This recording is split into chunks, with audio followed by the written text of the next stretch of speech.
Joining me now is Utah Senator Mike Lee. And Senator, thanks for being here this morning. Your reaction to what has taken place overnight? This is tragic. It's fortunate that President Trump was not in danger and that the president, of course, is well secured. Nonetheless, it's alarming when you look at the rhetoric that's coming out and the attacks that follow, that frequently accompany these things and are oftentimes intensified by them. You have to ask yourself the question, is it all worth it? Is it worth the far left's aggressive rhetoric that they're using over and over again, which frankly isn't warranted anywhere? But nonetheless, we're grateful that the president is safe and hope that these things stop. I mean, when you speak with your colleagues on the left in the Senate and you raise these issues that the rhetoric is dangerous, that we may potentially be talking about a third assassination attempt on our president, what is their response? Look, most of the time, whoever you're talking to on this doesn't tend to think that it's their issue. Nonetheless, I think as a country, it would be worth us taking stock from time to time and asking, is this what we're supposed to be doing? If the U.S. government has become the biggest presence in people's lives, if government policy dictates whether someone lives in peace or in hostility culminating in violence, perhaps we're approaching government in entirely the wrong way.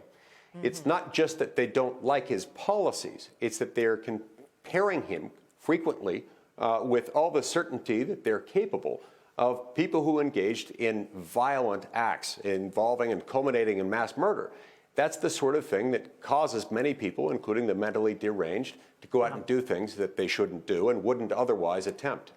Senator, let me switch gears. You are one of the architects of the Save America Act. This is an act that will require voters to show ID before they vote. Are you expecting to take and do a talking filibuster this upcoming week to debate the Save Act on the floor? Look, we absolutely need the Save America Act. 85 to 90% of Americans agree that people ought to have to establish that they're citizens to vote in U.S. elections, and they should have to show up on polling day with a photo ID. I also believe that with a bill this popular, we really owe it to the American people when we consider it to make any senators wishing to filibuster to actually speak.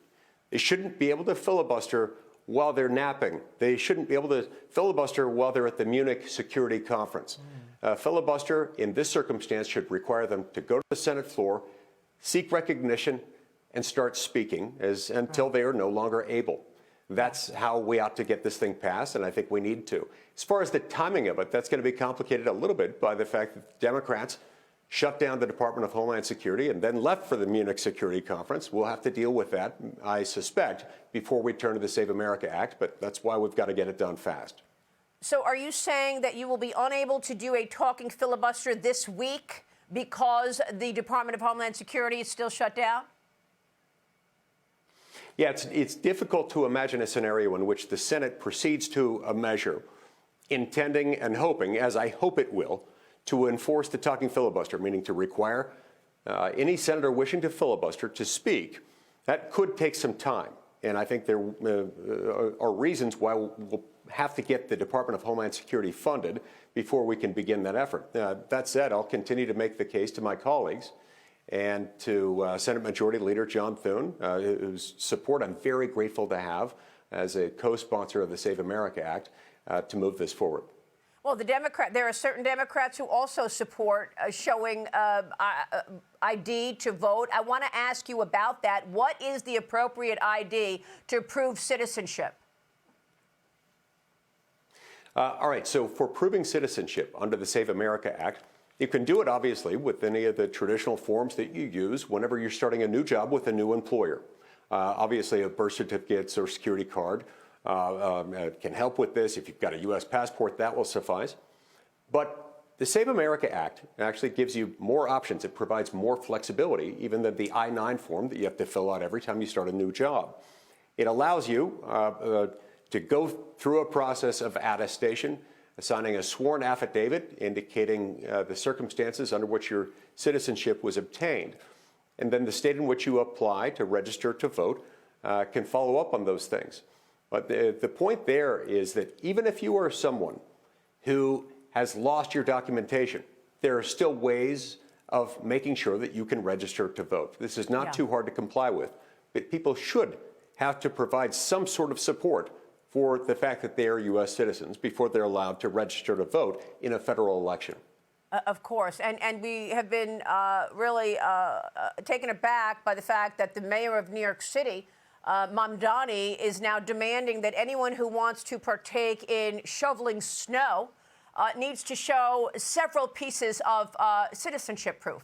So this is why I mentioned what's the proper proof of citizenship. You know, your colleagues on the left say they don't like the fact that it's anything more than a driver's license. What is wrong with the driver's license, and what has happened in terms of that process of giving out driver's license being abused? What can you say there? Okay, well, first of all, there are two different sets of documents that are required. Under the Save America Act, you've got to prove your citizenship at the time you register, and then show up with a government-issued photo ID at the polling place to prove that you are the same person listed on your voter registration. In nearly all 50 states, you can get a driver's license even if you are not a U.S. citizen. In 19 states plus D.C., you can get a driver's license even if you're a known illegal immigrant. Right. And that's exactly why we've got to do this, because under the 1993 NVRA, if you fill out one of these forms, check the box and sign your name, that's all you have to do when applying for a driver's license to simultaneously register to vote. That's why that's not enough, because in nearly every state, you can go through that process.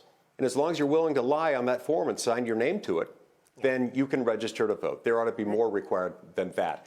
So if they said that Save America Act is Jim Crow, this Jim Snow example in New York is really perplexing.